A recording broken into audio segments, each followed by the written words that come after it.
Hola a todos, bienvenidos a este nuevo episodio. Soy Lidia. Hoy vamos a hablar sobre el tema de las creencias relacionadas con la exclusividad y la fidelidad en las relaciones de pareja. Continuando con la serie de podcast evolutivo y las falsas creencias que nos generan sufrimiento. Específicamente seguimos con la serie sobre las creencias sobre el amor romántico. El tema de la fidelidad y de la exclusividad son temas muy fuertemente arraigados en nuestras creencias, sobre todo en la cultura occidental, por lo que al tocar el tema enseguida tenemos una postura bastante rígida y vehemente sobre solo tengo relaciones exclusivas, solo tengo relaciones monógamas, la fidelidad es un requisito fundamental en mis relaciones. Esta es como una postura súper radical y a la cual prácticamente adherimos todos, lo cual no generaría ningún problema si no fuera porque tanto la infidelidad como las relaciones de parejas no exclusivas son tan generalizadas y frecuentes hoy en día, y es un tema que nos trae un gran sufrimiento. Para hablar un poco de estadísticas y ponerlos en contexto, estuve haciendo investigación científica al respecto. Un estudio realizado en Estados Unidos a través de revistas para adultos encontró que el 66% de los varones y el 54% de las mujeres en Estados Unidos reconocían haber tenido una aventura extramatrimonial.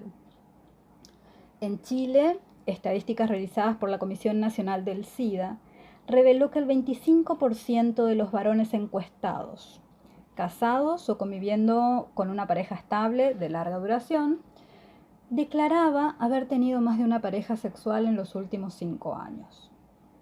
En España, estimaciones señalan que alrededor del 27% de las mujeres y 37% de los varones heterosexuales tuvieron aventuras extramatrimoniales en los primeros 10 años de casados.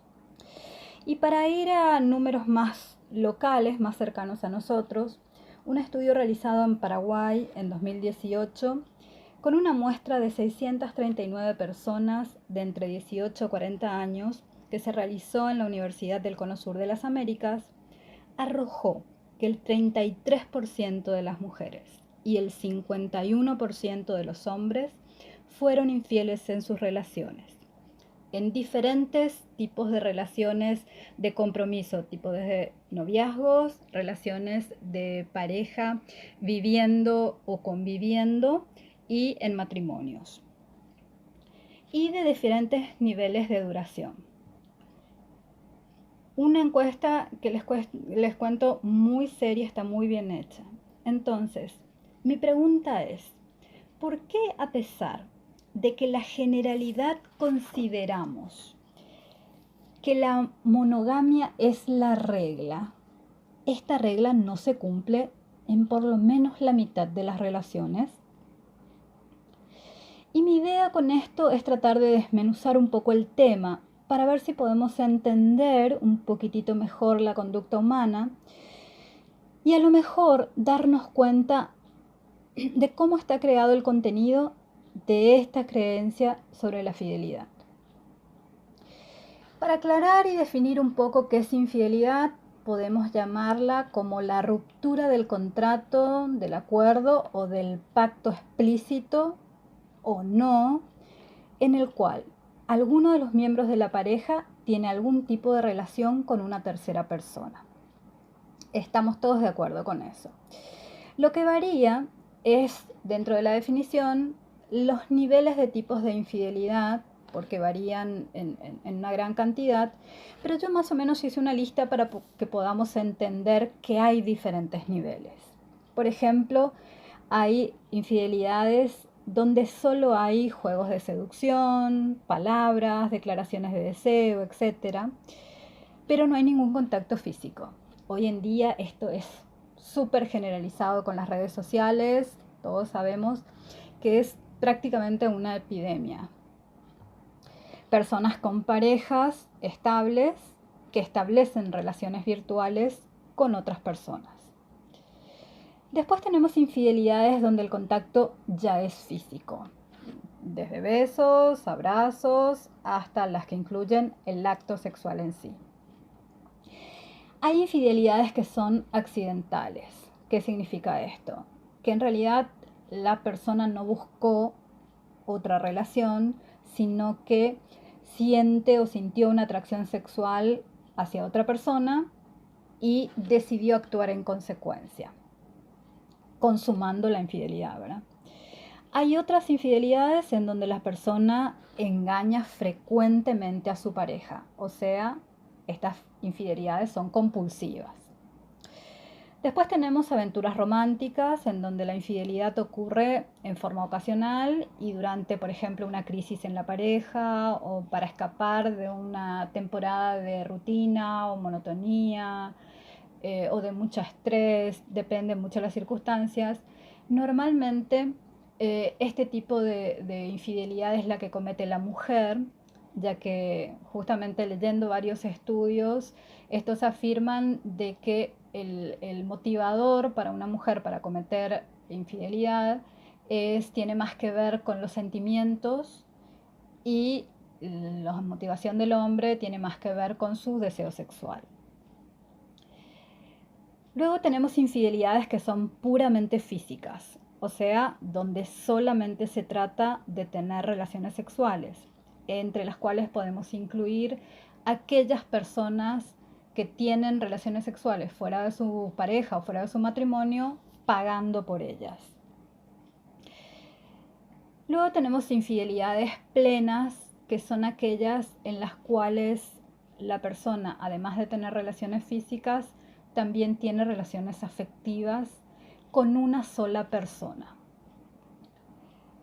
Y al final del espectro tendríamos lo que le llamamos doble vida, que es una persona que forma incluso una familia con esta tercera persona, habiendo hijos, una casa totalmente integrada en forma paralela a la primera, existiendo vínculos con ambas familias. Como ven, hay demasiada cantidad dentro de las posibilidades de infidelidades, cada una originada por diferentes factores. Con esta lista podemos concluir que se puede dar en cualquier situación y que hay, como le digo, diferentes niveles. Lo que yo entiendo que es importante entender en esta situación, que sería indispensable definir el acuerdo que hice con mi pareja para entender y especificar perfectamente los límites de ese acuerdo y en donde la libertad de elección de la persona viola específica y conscientemente dicho acuerdo. Como les contaba que estuve leyendo varios artículos científicos al respecto, porque siempre tuve la curiosidad de si el hombre es naturalmente monógamo o no. Cada vez más estudios aseguran de que el hombre no es monógamo por naturaleza ni biología.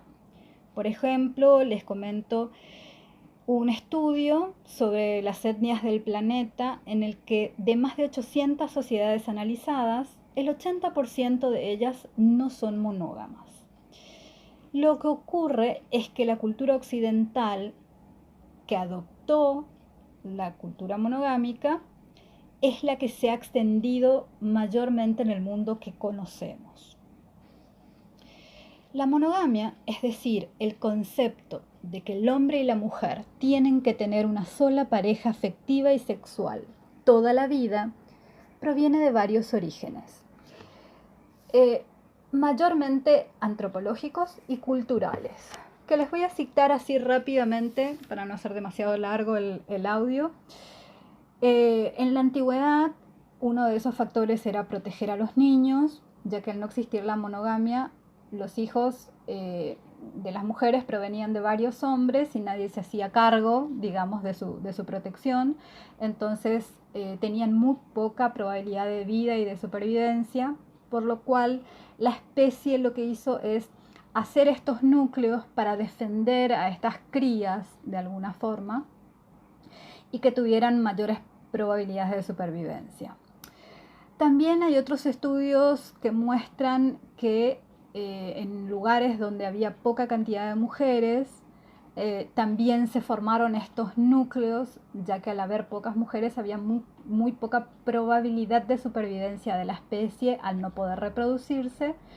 Entonces los hombres formaban estos núcleos de alguna forma de parejas monogámicas. Un tercer factor que me fue muy simpático de leer es el factor económico.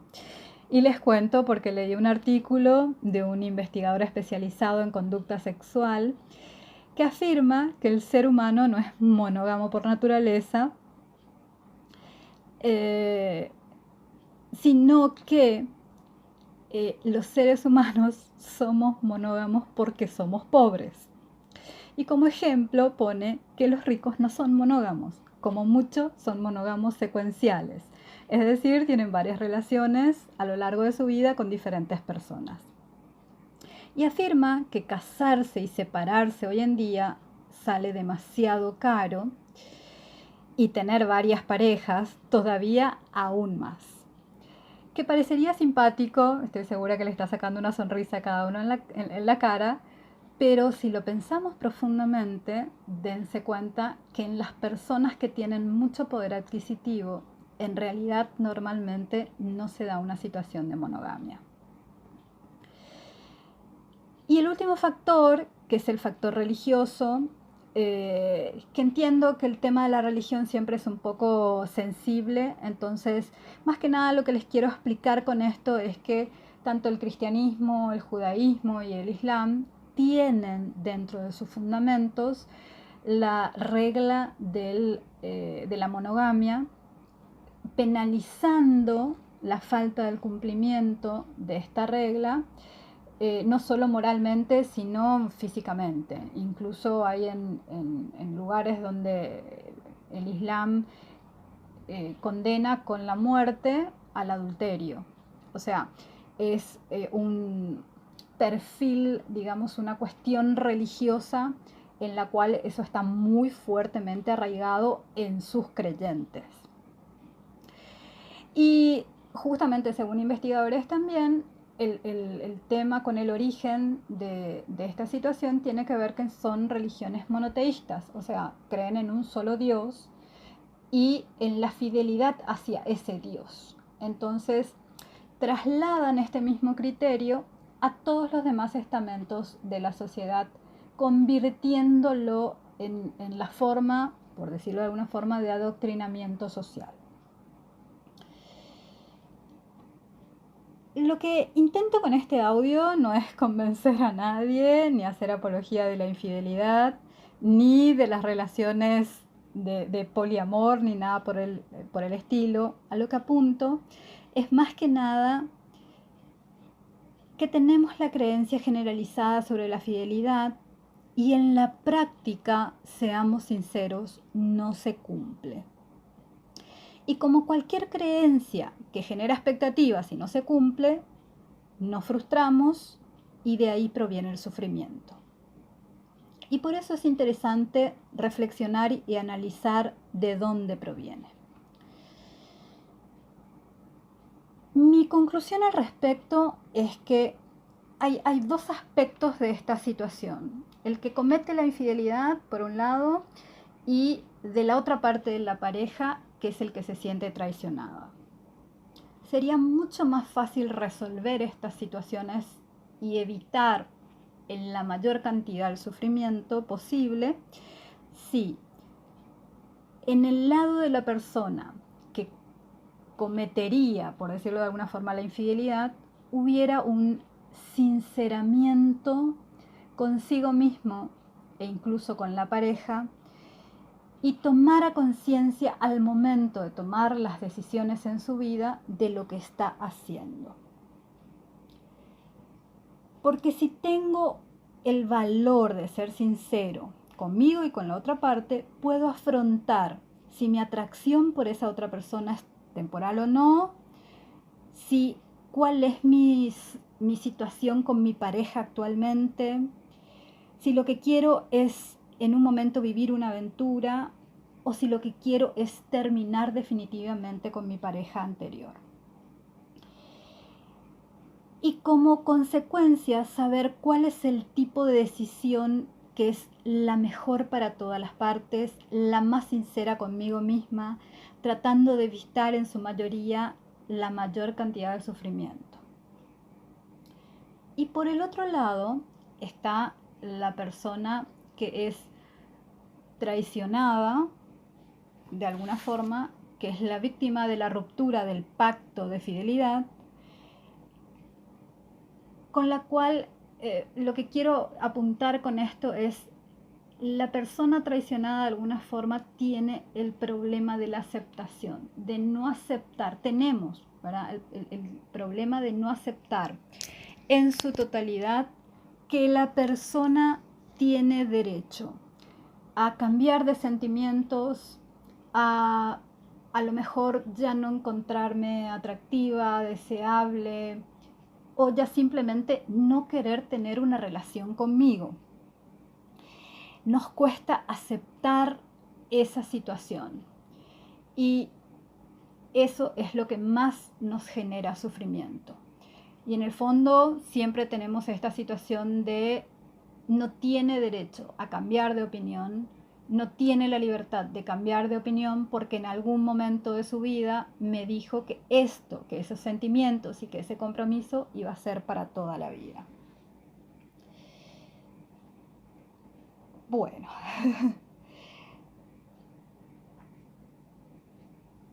el problema es que no tenemos forma de obligar a la persona a que en realidad nos siga queriendo, nos siga eligiendo y siga siendo parte de ese compromiso o de ese acuerdo que en algún momento consentimos las dos partes. Y eso nos resulta muy difícil de aceptar y sobre todo estas situaciones nos resultan muy difíciles de poner en práctica en nuestra vida.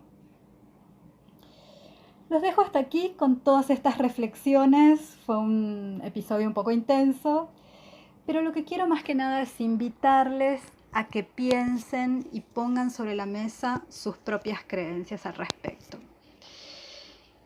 Hasta la próxima semana y espero que hayas